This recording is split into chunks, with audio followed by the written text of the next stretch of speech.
हर BJP विधायक खुद को सीएम बनने का सपना देख रहा है। वसुंधरा राजे, अश्वनी वैष्णव, गजेंद्र सिंह शेखावत, ओम माथुर, दिया कुमारी शामिल हैं। फिलहाल सभी को लग रहा है कि उनकी लॉटरी लग सकती है, लेकिन बड़ा सवाल ये कि राजस्थान में वसुंधरा का क्या होगा। देखिए, भारतीय जनता पार्टी में जो दिखाई दे रहा है, पार्टी परिवर्तन के दौर से है। नए चेहरों को स्थापित किया जा रहा है राज्यों में। प्रधानमंत्री नरेंद्र मोदी और गृह मंत्री अमित शाह नए चेहरों को लेकर सामने आ रहे हैं। चौंकाने वाले नाम सामने आ रहे हैं। छत्तीसगढ़ में ट्राइबल स्टेट है छत्तीसगढ़, ट्राइबल वर्ग से एक नया चेहरा विष्णुदेव साय को मुख्यमंत्री बनाया गया है, जो नाम कहीं चर्चा में नहीं था। मध्य प्रदेश में भी एक नया चेहरा डॉक्टर मोहन यादव आए हैं, जो कि ओबीसी वर्ग से, ये नाम भी कहीं चर्चा में नहीं था। राजस्थान में भी लगभग यही स्थिति हो सकती है, वहां पर भी एक नया चेहरा सामने आ सकता है। उम्मीद ये की जा रही है कि इन दोनों राज्यों को देखते हुए वहां पर कोई राजपूत या ब्राह्मण सवर्ण मुख्यमंत्री हो सकता है, लेकिन वो जो भी नाम आएगा वो नाम भी चौंकाने वाला होगा। कि न तो मध्य प्रदेश में शिवराज सिंह को यह कहा गया था कि आप मुख्यमंत्री नहीं बनेंगे आगे, और न यह कहा गया था कि आप मुख्यमंत्री बनेंगे। यही बात वसुंधरा राजे सिंधिया के साथ भी है।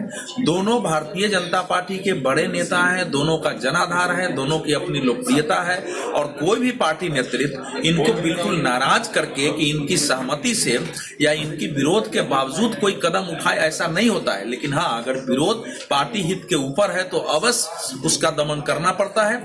तो इसीलिए जो फैसला है वो दूरगामी दृष्टि से है कि आगे 20-22 साल तक की राजनीति को, 25 साल की राजनीति को ध्यान रखते हुए, और जो प्रधानमंत्री नरेंद्र मोदी और पूरे संगठन परिवार की विचारधारा के आधार पर सरकारों को लेकर, भारत और राज्यों में बदलाव को लेकर जो लक्ष्य योजना है, उसमें कौन व्यक्ति फिट होता है।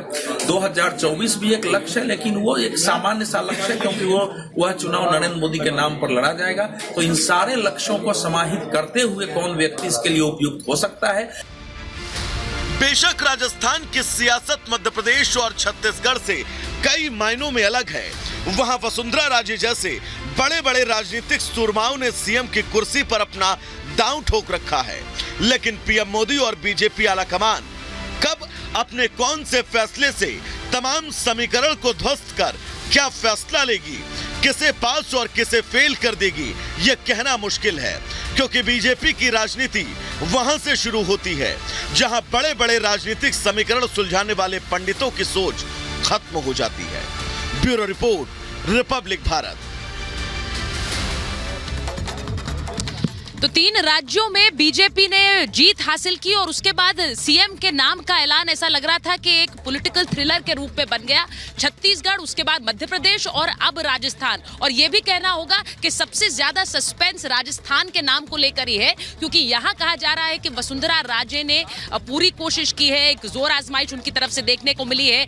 वो एक लौती ऐसी सीएम दावेदार थी जो दिल्ली तक आई है और यहाँ पर केंद्रीय नेतृत्व दिल्ली में केंद्रीय नेतृत्व से मुलाकात करके गई है, और इसीलिए राजस्थान को लेकर इतने कयास लगाए जा रहे हैं। एक बार अमरदीप आपके पास आ रही हूं। वसुंधरा राजे के लिए कहा जा रहा है वो लगातार मुलाकातें कर रही थी। जब प्रचंड जीत की खबर आने से पहले ही उन्होंने विधायकों से, जो चुनाव लड़ रहे थे, जो उम्मीदवार थे, उनसे मुलाकातें शुरू कर दी थी।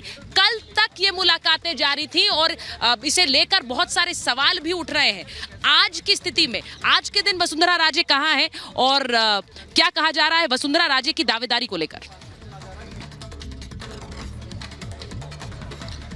देखिए, कल मध्य प्रदेश का जो सिनेरियो हुआ, मोहन यादव वहाँ के नए मुख्यमंत्री बनाए गए, उससे अंदाजा वसुंधरा राजे को भी लग चुका होगा और वो भांप चुकी होगी, क्योंकि कुशल राजनेता रही हैं, 2 बार की मुख्यमंत्री रही हैं और भली भांति आज की बीजेपी से वो परिचित भी होंगी। तो फिलहाल वो 13 नंबर में सिविल लाइन्स में मौजूद हैं, अपने आवास में मौजूद हैं, और जो विधायक उनसे मिलने पहुंचे थे और जो विधायक लगातार पहुंच रहे थे, तो उनके खेमे के महज 10 से 12 विधायक जो ऐसे थे जो उनके प्रति पूरी लॉयल्टी दिखा रहे थे। लेकिन इसके इतर जो चीज थी वो सबसे महत्वपूर्ण ये थी कि 30, 35, 40 के अलावा वो नंबर बढ़ नहीं रहा था। उसके बाद वो नंबर जो बढ़ने वाला था वो बढ़ नहीं रहा था, क्योंकि कहीं ना कहीं व्यक्ति विशेष वाली जो बीजेपी थी अब वो कहीं पीछे